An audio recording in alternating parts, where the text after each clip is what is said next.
Section 9.2, Tangents of a Circle.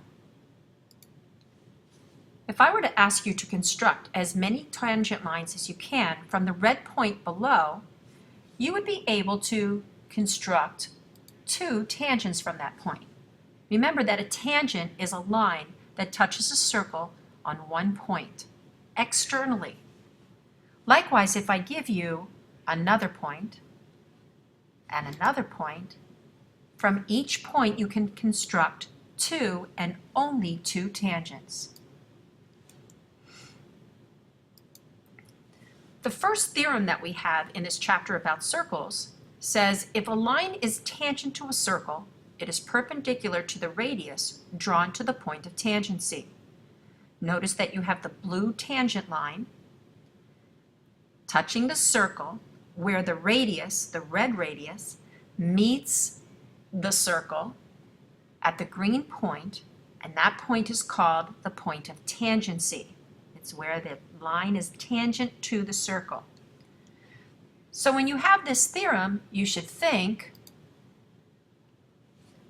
a tangent is perpendicular to a radius at the shared point. There's also a converse to that first theorem, and it says if a line in the plane of a circle is perpendicular to the radius drawn to the point of tangency, then the line is a tangent to the circle.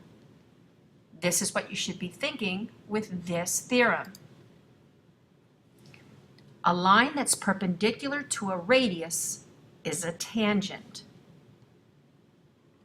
Now there's a corollary that goes along with these two theorems, and the corollary says tangent segments to a circle from the same external point are congruent. Therefore, segment AB and segment CB are equal to each other. What would you call point A?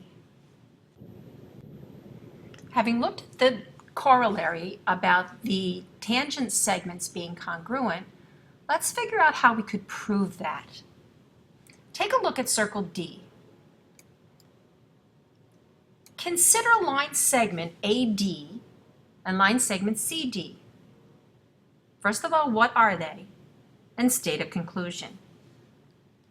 Second, what do you know about angle DAB and angle DCB?